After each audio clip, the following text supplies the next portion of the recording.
نحمده ونصلي على رسوله الكريم اما بعد فاعوذ بالله من الشيطان الرجيم بسم الله الرحمن الرحيم وأن المساجد لله فلا تدعوا مع الله أحدا وقال النبي صلى الله عليه وسلم من بنى لله مسجدا بنى الله له بيتا في الجنة صدق اللہ العظیم۔ میرے عزیز بزرگوں اور نوجوان ساتھیوں، میں نے جو آپ کے سامنے قرآن پاک کی آیت اور جناب رسول اللہ صلی اللہ علیہ وسلم کی ایک مبارک حدیث پڑھی ہے، اس مبارک آیت میں اور جناب رسول اللہ صلی اللہ علیہ وسلم کی بابرکت حدیث میں اللہ نے مساجد کی عظمت اور اس کی فضیلت کو بیان فرمایا اور اپنے بندوں کو یہ بھی ارشاد فرمایا کہ میرے یہ گھر یہ میری عبادت کے لیے ہوتے ہیں، ان گھروں میں میری عبادت کرو، ذکر کرو اور قرآن پاک کی تلاوت کرو، تہجد کی نماز پڑھو، تسبیح کرو اور لوگوں کو دین کی دعوت دو۔ یہ مسجدیں یہ میرا گھر ہیں، یہ میری عبادت کا ذریعہ ہیں، ان گھروں کو جو آباد کرے گا میں اللہ فرماتے ہیں میں ان کے گھروں کو آباد کروں گا۔ آج ہم ان مسجدوں کو ویران کر کے بیٹھ گئے، ان مسجدوں کو آباد کرنے کا ہمیں حکم دیا گیا، لیکن آج آپ دنیا میں چل کر پھر کر دیکھیں کہ اللہ کے گھروں کو شہید کر کے کوئی ان کی جگہ پارک بنا رہا ہے، کوئی ان کی جگہ کارخانے بنا رہا ہے، کوئی ان کی جگہ دکانیں بنا رہا ہے۔ اللہ نے یہ حکم نہیں دیا تھا کہ میرے گھروں کو شہید کر کے ان کی جگہ پارک بنائے جائیں، ان کی جگہ چڑیا گھر بنائے جائیں۔ اللہ نے تو اپنے بندوں کو اپنے گھر کے اندر عبادت کرنے کا حکم دیا۔ پھر اس کے نبی پاک صلی اللہ علیہ وسلم نے بھی اپنی امت کو یہ ارشاد فرمایا کہ جس نے اللہ کی رضا کے لیے اس کے گھر کو تعمیر کیا اور کروایا تو اس کے لیے اللہ جنت میں ایک خوبصورت محل بنائیں گے۔ تو یہ جنت میں ایک خوبصورت محل جو ملے گا، یہ دنیا کے محل اس کا کیا مقابلہ کر سکیں گے؟ یہ دنیا کے بڑی بڑی عمارتیں یہ اس جنت کے ایک بنے ہوئے محل کا کیا مقابلہ کر سکیں گے؟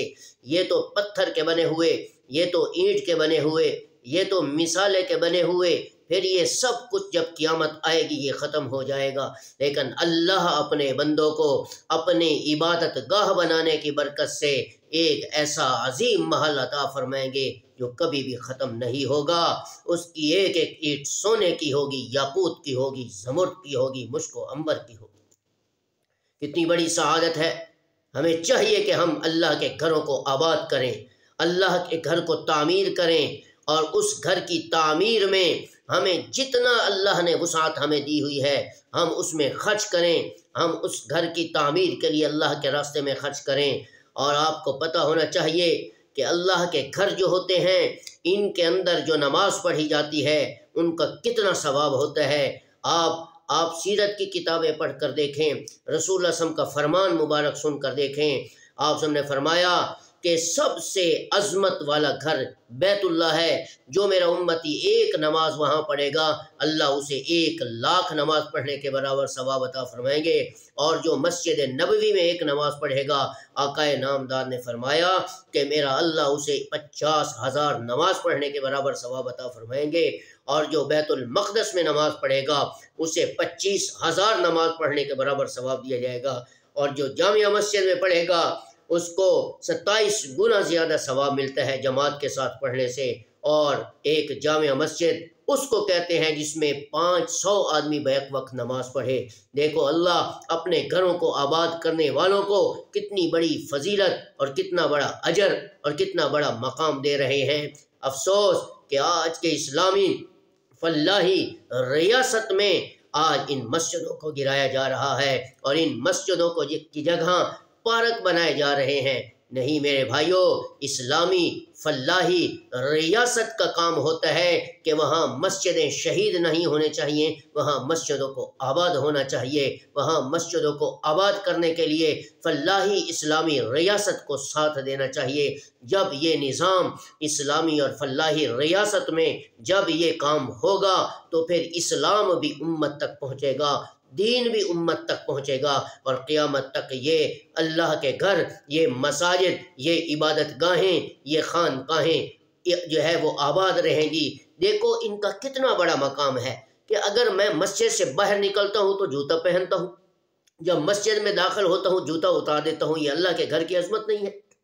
میں اگر سڑک پہ چل رہا ہوں تو میں تھوکتا ہوں، لیکن اللہ کے گھر میں جاتا ہوں تو وہاں عبادت کرتا ہوں، وہاں اس چیز کی جو ہے وہ اپنے آپ کو میں بچاتا ہوں کہ میں یہاں تھوک نہ ڈالوں۔ یہ اللہ کا گھر ہے۔ میں وہاں مسجد سے باہر نکلتا ہوں تو فضول